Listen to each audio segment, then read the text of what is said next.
Good morning, good afternoon, good evening, and good night, ladies and gentlemen, and all in between. Welcome back to part 18 for the noble path of the life and suffering of Sir Brante. So when we last left off, poor old Morgan is getting a bit of a thrashing from all sides. Family, career, reputation, wealth, as well as Annie thought our province is in the clutches of heading into a rebellion. So it is the year 1143, this is chapter 4, and this is the hunt for Tomas. You are shaving before going to work. You scoop some warm water from the wash basin. The morning light reflected in the mirror is blinding. A servant rushes in with an urgent letter, or rather a crumpled note. He says it is from a childhood friend of yours. You flinch involuntarily. A nasty cut appears on your cheek. Morgan, I'm in trouble. Orton knows that I helped you. Now he's finally decided to get rid of me. His henchmen are on my trail already. They'll find me no matter how well I hide. I'm out of time, Brante. If you can, for the sake of our old friendship, help me out of this mess. Somehow. Oh, come on, Tomas. All we do is help you out. If Orton finds me, I'll be off to the Shining Pillar. I'm all out of lives. Your friend, Tomas. But we will, of course, do the best we can to help him. Or even can we? We can, actually. You crush the note in your hands, a drop of blood runs down your cheek. Your old friend is in danger because he helped you with the case against Orton. If you don't interfere, Tomas Guerlo is doomed. Now, I mean, we've kind of stopped with the case, I thought, and we put it to the side because I realised I didn't have Tomas nor the evidence I needed. So I can not get involved, I can protect Tomas because I've got the Valor, I can eliminate his henchmen because Tomas is in hiding. I don't know what's the best one to do here. Are we going to protect him ourselves or get all those Otton's henchmen eliminated? That doesn't seem to make much sense because Otton could just get more henchmen. So let's move to protect Tomas, I think. Although the fact that this gives me more Valor, it's worthless because I won't be using Valor in this playthrough much. No, let's protect Tomas. You immediately come to your friend's rescue. You failed to protect Tomas from Otton's revenge last time. You will not fail him again. Oh, I see. We actually run and take out the henchman this time, not sending someone else to do it. That's a bit of a pain.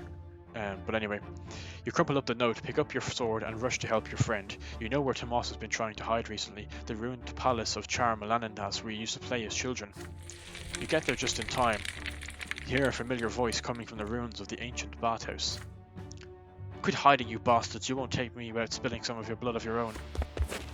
You follow the cry. In the middle of the old bathhouse you see Tomas, dirty, his hair overgrown, a sword clutched in his hand. 5 men, inconspicuously dressed in coarse clothing and wielding various weapons, are slowly closing in on him. They all freeze, stunned by your unexpected appearance. What took you so long, Brante? You hear intense joy in his voice. You rush to Tomas' side. Back to back you start fighting. You are more skilled than Otton's henchmen, but they outnumber you. You do not let them surround you, but the fight is still a tough one. You succeed in wounding one of the enemies in the leg and force him to drop out of the battle, but another huge bruiser is swinging a club wildly and all you can do is dodge. You are quickly becoming exhausted. Tomas keeps pace with you. He performs a masterful counterattack against one of the enemies and skewers him with a sword. Unfortunately, his weapon becomes stuck in the enemy's body. He will not be able to dodge the other assailant. With a swift turn, you put yourself in the line of fire and catch the blade with your glove. You steer the tip away from Tomas, then run your sword through the thug's stomach with a quick thrust. But your triumph is short-lived. You momentarily lose track of the big fellow and he lands a heavy blow on your back. Your ribs crack. You are thrown several feet away. The thug swings the bloody club again, but Tomas hurries to help you. Die, you bastard! But everything turns red. You lie motionless and listen as the fight continues until several shrieks of agony announce that it is over. Oh my god, I didn't realize we were going to die. For fuck's sake, we've only got 1 life left now. Your old friend's stupid joke is the last thing you hear. Tomas's face, then the rest of the world dissolve in a white light, and we're dead. Nice. Impenetrable darkness surrounds you. You stand alone, bare to your very essence. It paralyzes you. You have an urge to cover yourself, to hide. No one should see you so vulnerable. But you cannot conceal the truth in this place. You are bathed in an unbearably bright light. It has no hint of warmth in it. It is blinding. It leaves no shadow in the entire world. It is the light of the shining pillar itself. In this radiance you can clearly see all your thoughts and doubts, your errors and transgressions, the contradictions that have permeated you since birth. They cover you from head to toe, like rough, grey tatters. But they melt away in this light. You are naked. You feel liberated and whole. It is as though all the wounds and cracks in your soul have been healed, making it the way it should be. It is as though the scales have fallen from your eyes. You see the true shapes of things now. These are the laws by which the world abides, the grand design that moves life itself. You tread a path that is barely visible in the blinding light, giving shape to everything. In this light you see the infinite complexity of the world, from the tiniest leaf to the enormity of the empire, and this world maintains its balance by virtue of the law that was embedded in it during the act of creation.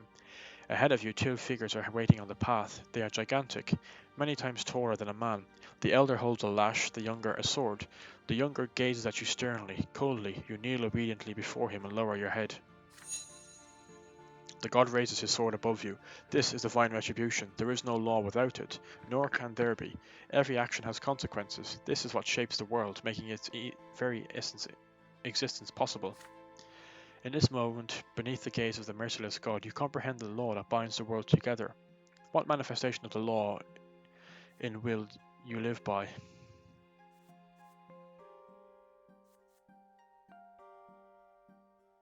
Your life's work shapes the world and thus to influence the great law itself. The blade flashes. The younger sword flashes through the air above your head. You do not yet deserve your final punishment. The law demands that you continue your life.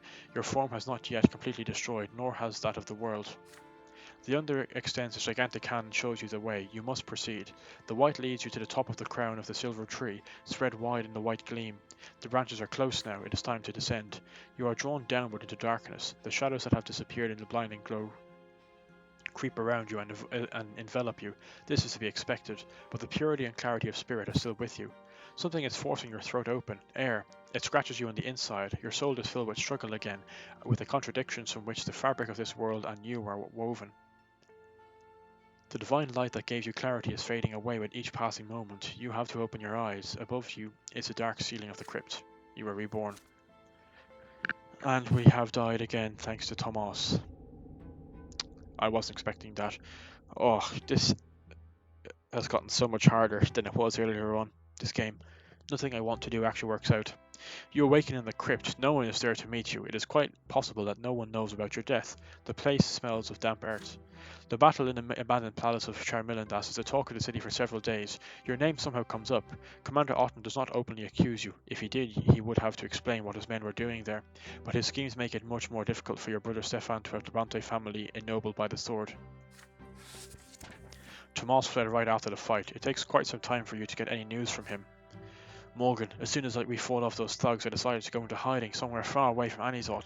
Without his spies, Otten seems to have lost my trail, and it's all thanks to you. I am in your eternal debt, Brante. I hope you put down that bastard and put an end to his crimes once and for all. We'll meet again. Your friend, Tomas. Safe from the deadly threat, Tomas is about to begin his life anew. Again. But our reputation has gone down to tarnished honor.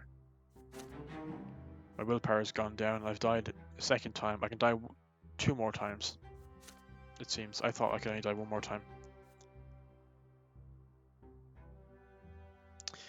Not what I thought would happen, but anyway. Story of this game. Okay, I've died twice. I've got 2 more deaths left. I thought I had 1 more death left, so we're still okay for now, but we didn't get any benefits from that for a death, so we traded a lot there.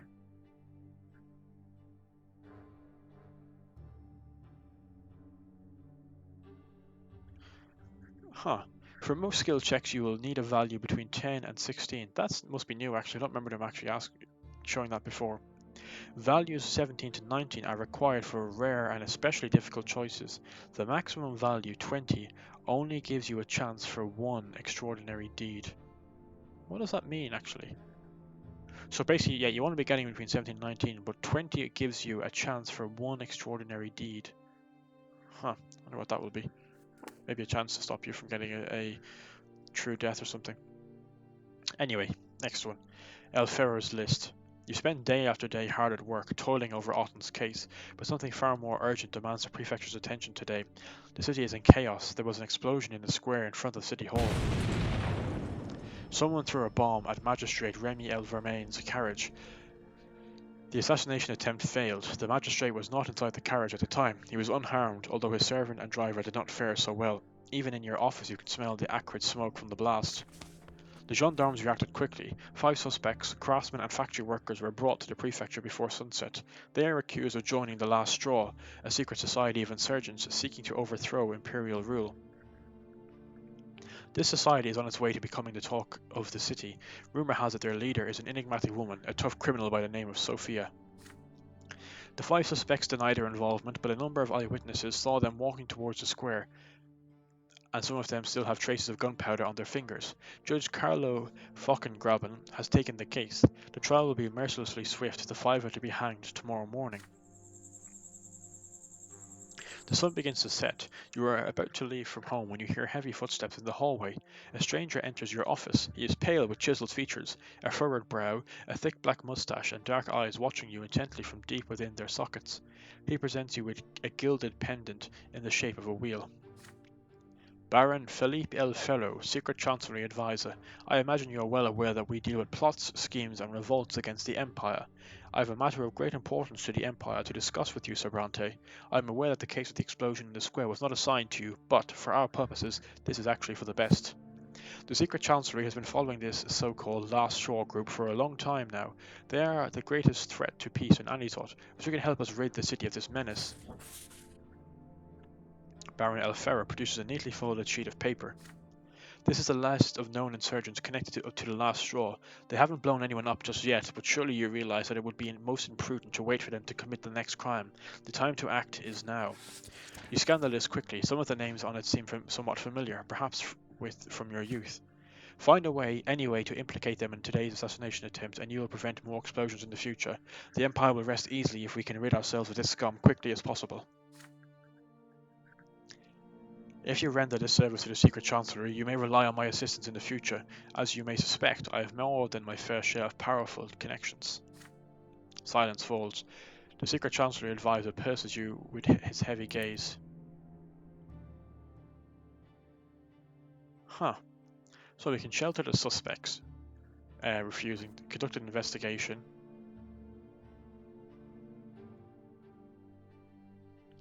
Protect the people on this list. Or obey the Secret Chancellery.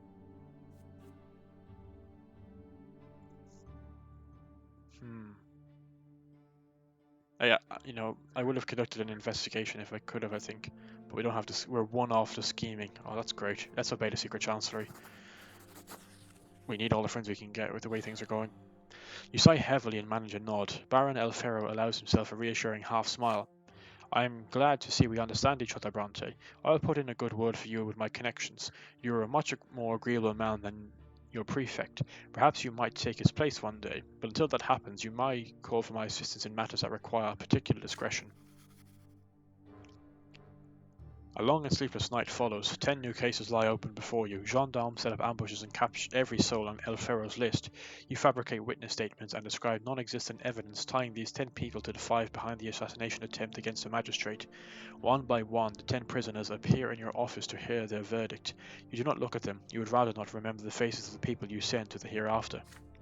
The morning after, 10 people join the 5 that have already been sent to the gallows. Back at home, Father asks you about the case. He is furious when he learns the truth. I cannot believe this. Those people were never proven guilty and you sent them off to die. You quote Philippe, the ends justify the means when you're fighting an insurgency. If you take too long to eradicate the threat, it might be too late. I never thought I'd hear my own son say such things. The shame, the disgrace. You should never have done this. We serve the law, we don't break it. Your sister Gloria also hears about these events from your father. That execution, it was you. I knew those people. 3 of them were our neighbours. This is horrible. How could you do such a thing, Morgan? After that day, you and Father barely speak at home. At work, you only talk about work. The rest of the prefecture soon notices the change. Don't take it so hard, Brante. Everyone has their principles. Sometimes they just don't line up. The world wouldn't need any judges if that wasn't true. Your father blames you, but if you'd asked me, I say you did your duty. Had you refused the Secret Chancellery, it would have meant nothing but disaster for all of us. What kind of justice could we expect then? Father's gone down. However, the quarrel with Father goes on and on. You begin to feel uncomfortable at home. You start spending more and more time at work with each passing day. The struggle for power has gone back to neutral, which is good, I think. Our career got +2, which means we are now future prefect, but the law justice has has fallen to lawlessness. But it's one away from the fight for justice, so it's not too bad. And we got a good career move. And unity is -2. Nice. So that was a disastrous option to pick, really.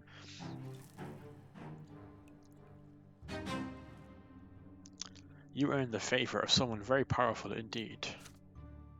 We gain a powerful patron. Who knows what effect that might have later on.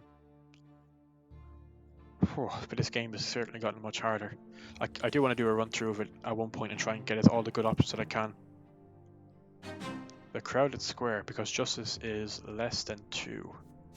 Uh-oh.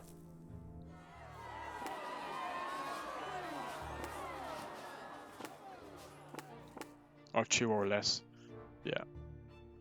We're very close to the downfall of the prefecture, which is scary. Your most recent verdicts seem to have convinced the nobles of their absolute impunity and complete rule over the lowborn estate, and the commoners in every corner of the province grovel and scream as their landlords take and punish and humiliate. Any attempts to appeal to justice will not succeed. The judges reject all complaints against nobles without even reading them. Today there is a large number of people in the square in front of the prefecture, but this is no festivity, no celebration, no joyous occasion.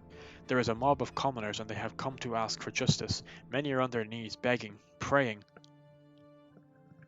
Those with the loudest voices stand on tall barrels, screaming at the prefecture. Do you hear us, prefect? We ask for justice, we beg for protection. The tax is too high, we cannot pay it twice. Our families starve, but we must pay our last coin to the Duke and then the overseer. Prefect Elborn watches the crowd from his window, lost in thought. He knits his brow as he turns to face you. This is how a riot begins, Brante. The commoners are only asking for justice now. If they don't get it, they will try to force soon enough. Imagine what will happen if they all bring torches next time. The noble lot is to rule, yes, but we must rule wisely and provide for those we rule over. Too many nobles think the law was written only for the common folk. It pains me to say, but it seems you seem to be among them, Brante. But you seem wise enough, Sir Judge, so put your wisdom to use. Go outside and set things right. Something must be done about them before this mob turns into a stampede. Take Captain Linnet and his men and go to the square. You have to calm these people. They have to disperse before the noble militia notices them and reaches for their swords, and then there won't be any end to the bloodshed. Help me buy some time and we will defuse the situation together. I could probably die here, I bet.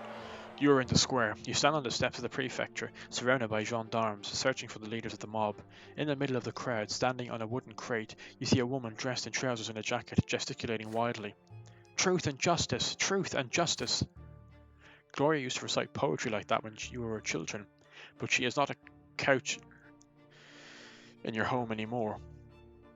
She now stands in the middle of a roiling human sea. She sees you and but for a moment her voice trails off, but then she starts chanting to the crowd even louder. Give us the law! Give us the law! Another ringleader notices you in the meantime, a sturdy bald man with a short beard and the appearance of a craftsman.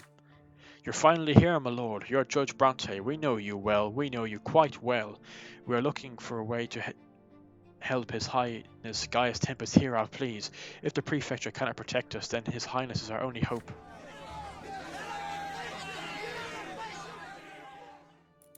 Nice, we can do all of them. The cries and screams grow louder and fiercer. Slowly the mob of petitioners begins to advance towards the prefecture. The gendarmes are ready to fight back. Captain Linnet eyes the crowd, awaiting your orders. We can have the mob dispersed because we've got Valor of 15 just about. And we order the gendarmes to find and imprison those who are instigating the mob. We can make peace with the people, which will give me protector of the people. You take advantage of your popularity with the people to mollify the crowd with promise of justice, kill the ringleader, or grant the request. I mean, that seems to be like a good option to give them what they want, but let's make peace with the people because it's an unlocked option. You cast a glance over the crowd. The people know you have earned their trust, and so you step forward and address the crowd. You, Judge Brante, hear their words. You will see to it that the pleas are heard by those above you as well, and then peace and justice will return to Anizot as well as to all of Magla. Hey, that's Judge Brante. He's been fighting for us common folk for a long time now. You can trust him. He's as good as his word. He'll make our voices heard. The people hum in approval. The name Judge Brante carries weight among them. The more sensational of your verdicts have earned you the loyalty of Anizot's common folk. Gloria waves at you, overjoyed, pointing you out to everyone around her. Did you hear that? My brother will protect us. You keep talking, inspired by their response, but people must not disturb peace and order in the city. Martyrs like these only bring danger and bloodshed.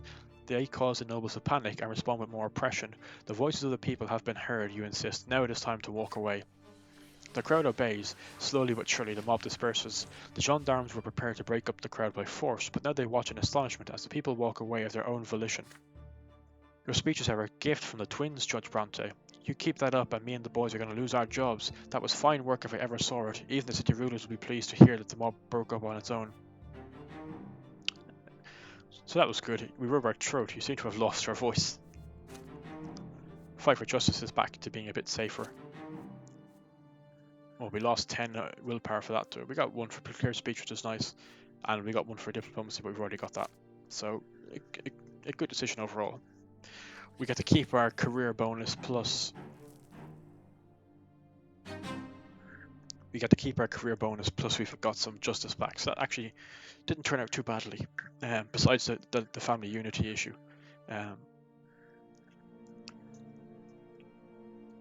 But we were able to recover a little bit, which I'm proud of. Now let's do 1 more event and then we'll finish up.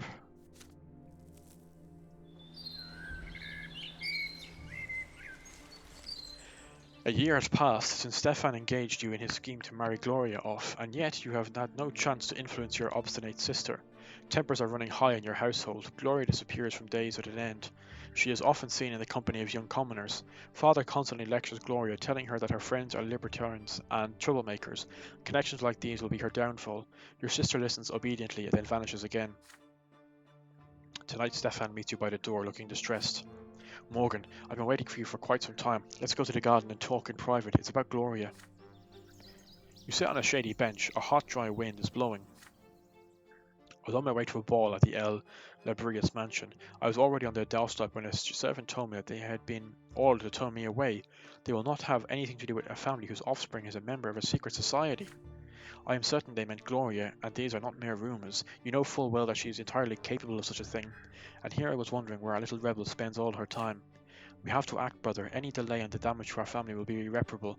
We have to make Gloria stop these escapades and get married by any means necessary. A secret society represents a tangible threat to our family. Father will see that and side with us. But still, I will not accuse Gloria without firm evidence. That would be dishonourable. My hope lies with you, Morgan. You are admitted to the right circles, and Gloria still trusts you, though she fears and loathes me. The 2 of you played together as children so often. You should be able to strike the right tone with her. Find a way to tame Gloria and force her to get married. Remember, we are doing this for the House of Brante as well as for her own good. I don't have the willpower for it, probably.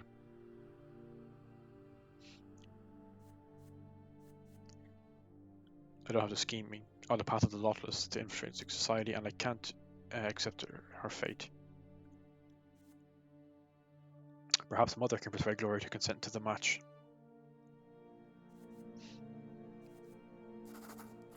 I'm all about the family now as a noble. You find Mother in her chambers. Her health is improving with each passing day. She will die soon. We won't get the unity for it. You sit down on the edge of her bed and ask her how she feels. You know, son, as the years go by, our stairs have seemed steeper and steeper, but today I walked downstairs for lunch all by myself. Gloria and I had a long walk around the back garden before she left. Is she back yet? You carefully ask her if she knows where Gloria went. Mother frowns. To the market, or was it the weavers? I'm not sure. You softly tell Mother that Gloria is in trouble. She's gotten herself involved with some dangerous people, conspirators. She must be rescued as soon as possible. Oh my, are you certain, son? Could it have really gone that far? Might they not just be fellow poets? They're libertines. I don't observe their lot, but they never take up arms. You insist. There can be no doubt. Gloria has joined a secret society, and before she commits an offence against the authorities, it is your duty to bring her back to safety. Mother agrees with a tired air. You've always taken good care of this family, Morgan, and now you're right about this too. I raised her, I taught her, I did my best. Was it all for nothing? What do we do now, son? You tell her about the plan to give Gloria to Sir El Pelletier in marriage. At first, Mother is incredulous. A nobleman of the sword is willing to marry my illegitimate daughter Gloria. The twin gods must be watching over her, but you do realise that she'll rebel against it, don't you? And it would be so sad for me to give her away to another family. You assure Mother that if she does not get married, Gloria's escapades will ruin not only her own life but also the Brante family, the same family that gave them both shelter and a life of ease. Mother and Gloria must repay Father's kindness, even if being a nobleman's wife is not exactly what Gloria wishes. Mother's face darkens. Her eyes are suddenly sharp. She speaks clearly and distinctly. My daughter and I will do our duty to the house of Brante. Do not doubt us, son. Mother spends the rest of the day in prayer. When Gloria finally comes home, they have a long conversation upstairs in Mother's chamber. You hear pleading and weeping coming from that room. The next morning, when you are gathered around the table, Gloria rises to her feet. Her face is still red and swollen from a tearful night. Noble Sirs Brante, I, Gloria, lowly daughter of Lady Lydia, hereby consent to become the wife of Sir L. Pelletier, and will no longer impose myself upon you. I am grateful to this house for everything I have received here. I do not want to be a burden any more and tarnish the Bronte name. I don't deserve to be among you. Your father is horrified. Mother nods sadly. Stefan jumps to his feet. Gloria, you have mustered the strength to act valiantly. You are dear to our hearts, but we must part ways for the common good. Let us hear nothing more of shame. A family of the highest nobility and a happy husband await you. You will be married to a nobleman of the sword. I will send a letter to Jose L. Pelletier at once. Gloria responds to Stefan with a wry smile. Your sister casts an intense look around the room. Who else was behind the scheme to marry her off? Gloria's eyes fix on you. You hold her stare without flinching. And we're now in quarrels and feuds. We needed to be at 8 to save our mother. We're so far away. Manipulation is +1. 1 away from con artist.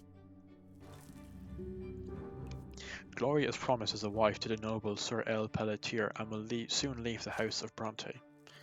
I'm sorry, Gloria.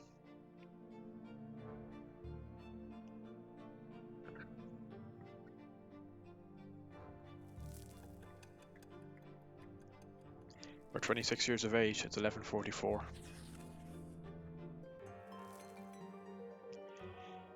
The Archduke relents. After many years, the simmering, unceasing hostilities between Overseer Gaius Tempest and Archduke Melanindas have finally come to an end. The Archduke has abandoned all attempts to collect additional taxes from the people.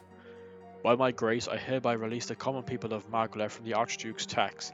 All hail the dynasty of Melanindas, which has protected you since time immemorial. The farmers and merchants could finally heave a sigh of relief. Unexpectedly, the Archduke soon withdrew from all provincial affairs, sequestering himself in his ancestral castle of Serpenverda. The gentry who remained loyal to the Archduke are baffled. Has he accepted defeat at the hands of the Overseer, or is this just an elaborate ruse? Either way, with the Archduke out of the picture, the senior gentry of Margla have lost some of their influence over the Overseer and his retinue of budding dynasties and nobles of the mantle. The feud between the two Arcanian rulers has ended, but the noble estate has been split nonetheless. The common people see this as yet another reason to demand change. Struggle for power has increased for commoners, and security has gone up, which is good, rather than being a misery and devastation.